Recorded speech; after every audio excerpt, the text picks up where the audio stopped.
How's it going, guys and geeks? Welcome back to the Geekritique show. My name is Dakota. I'm Jen. And Jen has ruined her voice again. I don't know how it's possible. This is like 2 weeks ago. It's a record for me. Getting sick twice in 2 weeks.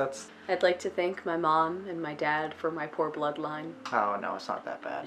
I think it's the same one that's back again. I don't know.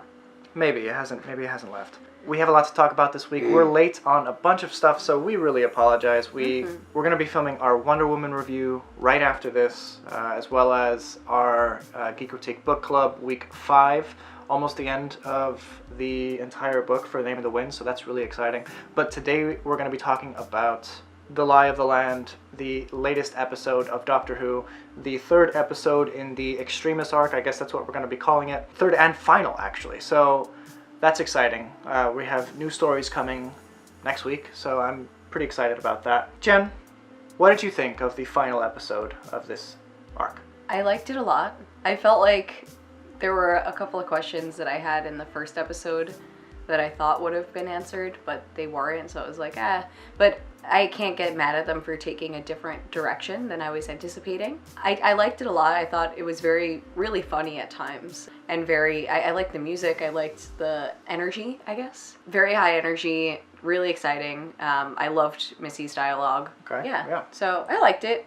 I was a little bummed by the fake out with the regeneration. I think we all were really curious about that. We all kind of guessed it was probably a fake regeneration that they were teasing. Remember, this was teased in the trailer from right before the series began. And we talked a lot about that. And I complained a little bit about how the BBC was leaking a little bit too much information. They haven't even released the big thing that they leaked on their own. And I'm still not sure what that is. Yes, don't talk about it in the comments below. That's kind of crazy to me that they spoiled something that we're so deep into the season it still hasn't even been revealed. Yeah, I'm pretty sure this is like the end of the season that they've given us a major hint at. Can't wait to see what it is. Yeah, I think it'll be a cool reveal, especially for those who are coming in blind. Like me.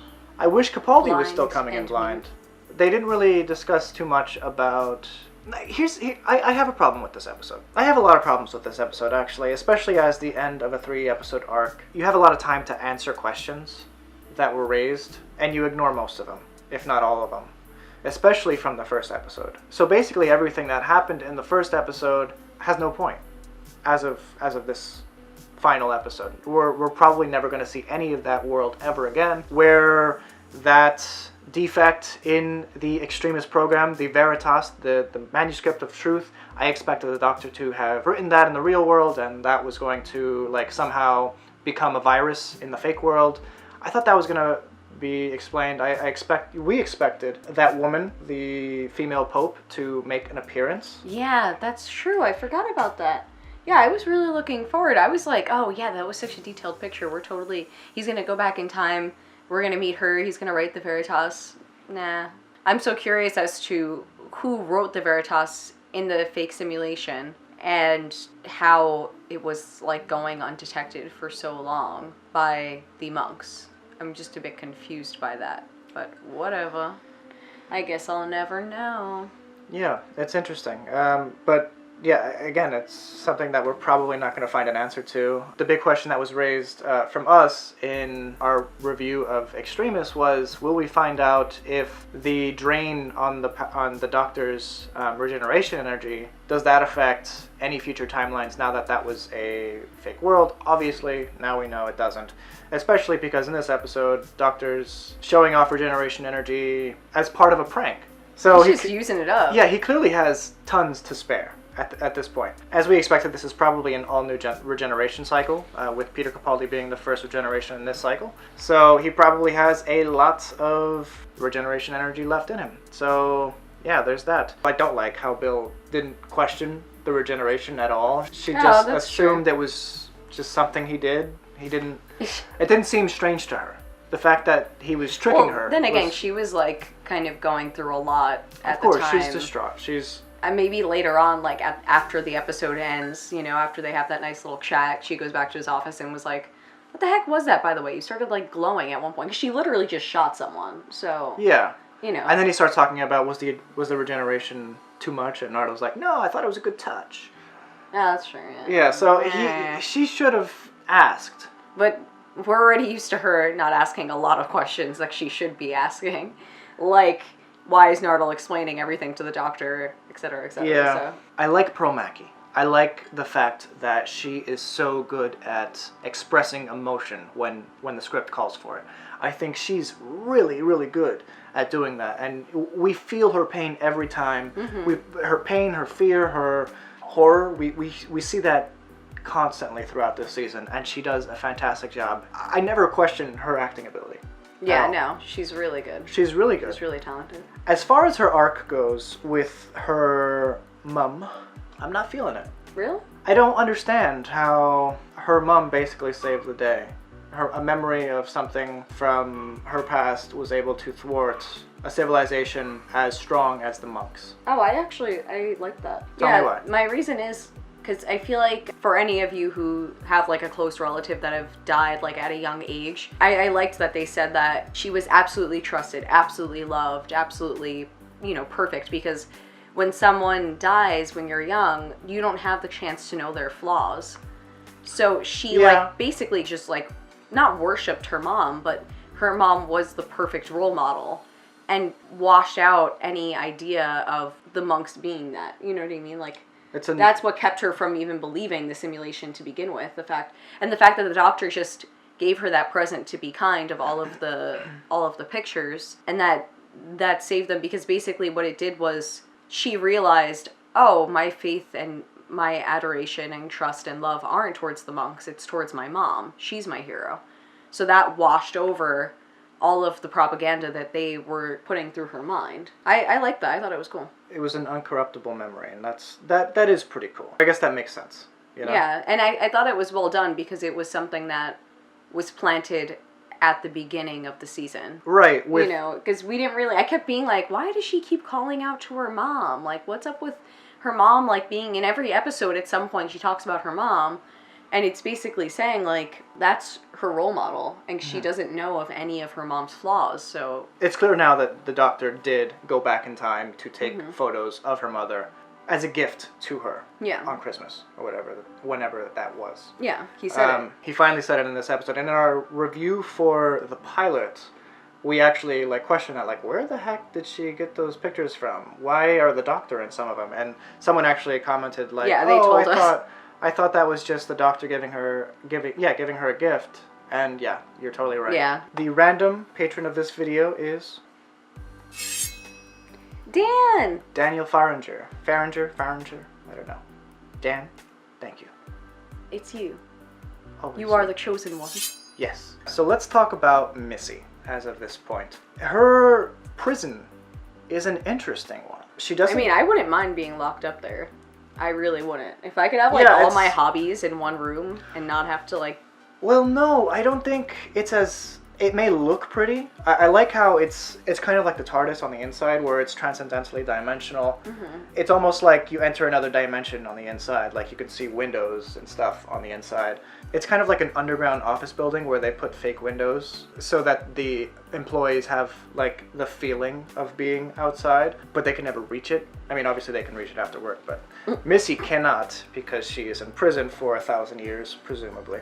But I don't think it's as easy as that, because it seems like she's going through a lot of emotional trauma in this cell. Somehow she's seeing everyone who she's killed.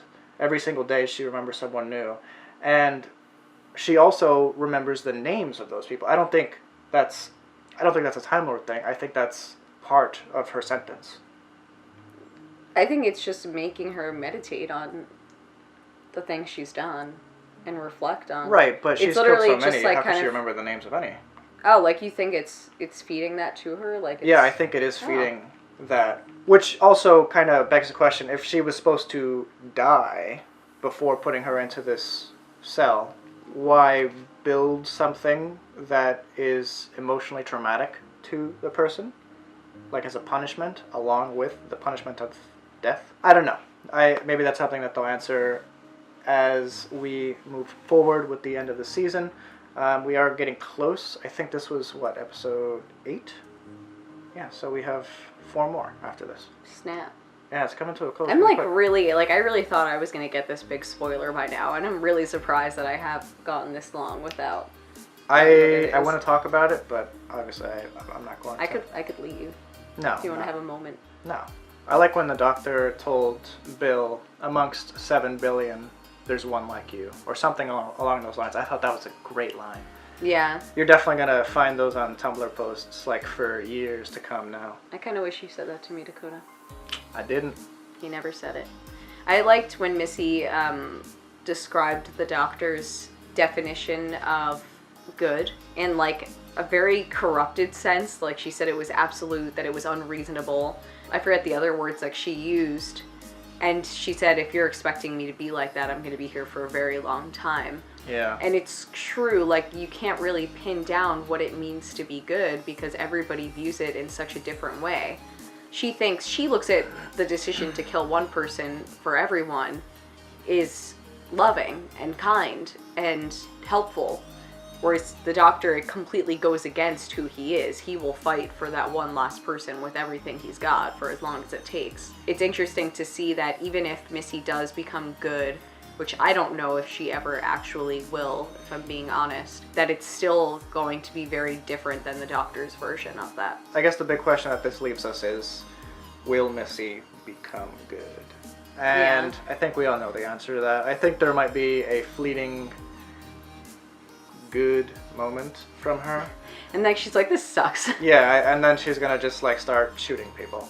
Yeah. I guess we'll find out. It's interesting that the doctor, I don't think he just goes to her for advice because of her intellect. I think he likes kind of getting the devil's advocate side of things, you know? Because I don't know, like if I was keeping someone prisoner, to think of like going to them for advice, it's like, what? I understand where he's coming from. Time Lords, you can That's true. imagine. She fought them before. Yeah, you can imagine that she probably encountered these people if the doctor hasn't already. But I just don't get why he would even expect her solution to be similar to what matches his moral compass. Her solution might have just been, yeah, oh yeah, I came across them before, and I just, you know, sat on a lawn chair and watched the planet burn to bits. You know what I mean? I just think it's interesting that he would, to her of all people. It's interesting though. I like the fact that Missy goes on, or the Master goes on adventures just like the doctor does. Yeah. But hers are probably completely the opposite of the doctor, where she goes to, like, her TARDIS takes her to like the worst possible place, and she just, again, like you said, pulls up a lawn chair, grabs She's some just popcorn. hanging out. This is gonna be good. What did you guys think of the episode? What did you guys think of this 3-part story altogether? How would you rank the 3 episodes? That's a tough question. So I would say Extremis first, then The Lie of the Land, and then The Pyramid at the End of the World for me. Okay. I wasn't really, I don't know, I liked the last one, I just wasn't digging it as much. Alright, fair. For me, I have more flaws with this one than The Pyramid at the End of the World, so I rank it Extremis, Pyramid at the End of the World, and The Lie of the Land. So, in the order that they came out, really. But it sucks that the first episode doesn't really do anything to the overall plot. It wasn't it was the strongest, and then kind of left us wanting more. And I think you might like The Pyramid at the End of the World better because you still had hope. But I mean, is it fair for us to kind of write our own plots and project what we think is going to happen? You know, because even Alex Sigsworth, a friend of ours that also has his own YouTube channel, he had a really great theory that the doctor was going to regenerate, you know, into someone else temporarily. So, you know, maybe in between we would get like a female doctor or something like that, and then after, at the end of the season, regenerate again. And I kind of got, not that I want to see... his idea was that they were still in the program. They were still... Oh, so that the regeneration would be a fake regeneration, yeah. Oh, okay. Which would kind of gauge the water on how people take the female doctor role. Yeah, and I really liked that idea, and I got like all hyped up about it. Yeah. Because I thought that was really cool. But at the same time, then it's not really fair for Capaldi to have to leave mid-season. That's not like a great send-off for him. But then maybe he would have come back for like the last couple of episodes or something like that. Well, he would have come back after this episode was over anyway, because this is the then third it would have and been final the end episode of the simulation. See, and I thought that was really cool. So when they kind of had that fake out regeneration where it was a joke, I did like when everybody was laughing at her. I thought that was really funny. But it just kind of irritated me because I guess I was really excited for you know, what I thought was going to happen. But at the same time, it's not fair for us to have, like, theories, and then if our theories don't work, we get mad. But I thought Alex could have probably written this a little bit better. I think so. Anyway, guys. Alex, you should start writing Doctor Who episodes. Alright, guys, thank you so much for watching this video. If you liked it, you know what to do. If you don't like it, see your way out. If you aren't subscribed to us and would like to see how we review the rest of the season, or if you want to see videos before this, please subscribe so that you can get the most out of our content. Thank you. Thanks. Bye, guys. Bye.